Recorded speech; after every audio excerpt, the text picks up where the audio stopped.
Welcome to my Master of Magic Let's Play. It's the Master of Magic from about 4 years ago, not the original one that was published in the 1990s.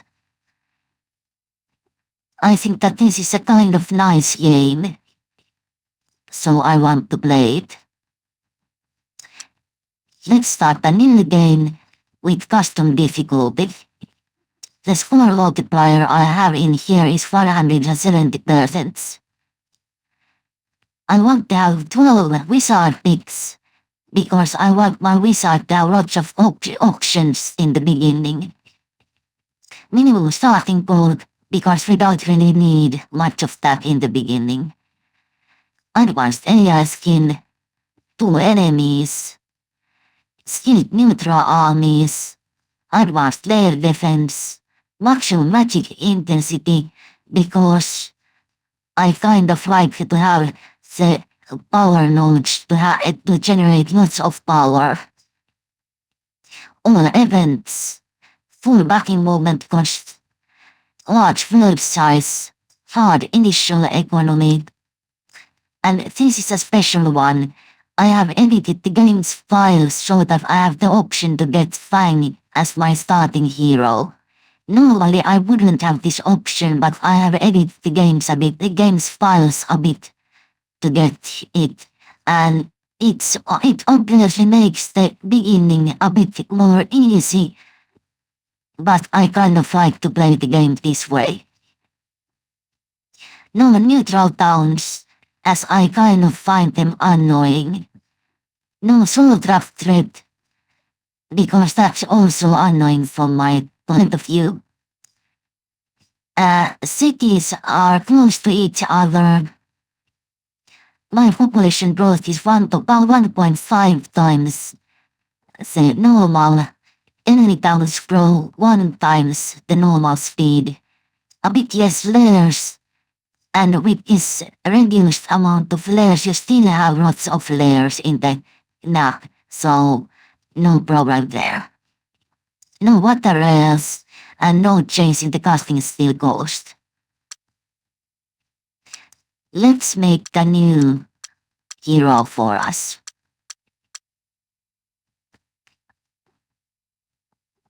Anubis is a good name. Let's have 4 chaos books and 3 life books. I choose Neuron because I like to start on the neural plane. The plane itself is nice, and you get the option to have one of the neuron races as your own race.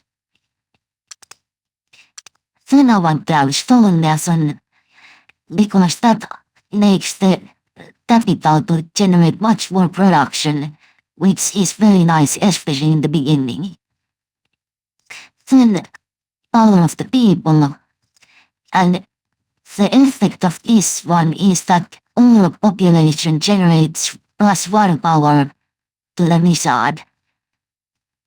And this is so that we are not so tied to have the power only from the nodes. We can also get power from our own people. Let's see what the good options for the spells would be. Well, Starfires is very good against chaos and death creatures, so let's just Starfires. And then Endurance makes my own troops to move faster, so that's also nice, so let's choose also Endurance. Then, what about chaos spells? Well, Firebolt is sometimes nice. It's a direct damage spell, and that's sometimes useful. Hellhounds are useful in the beginning of the game, although, of course, in the later parts of the game they are just too weak to use.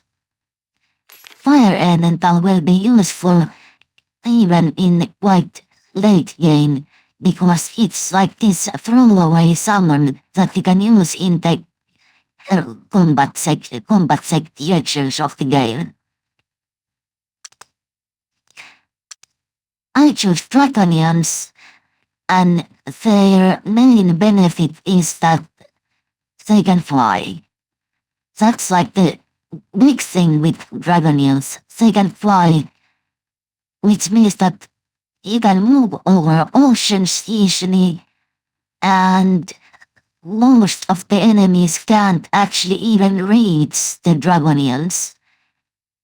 Because you have to have a flying enemy or enemy with breath weapon or gaze weapon or something like that to reach a flying creature.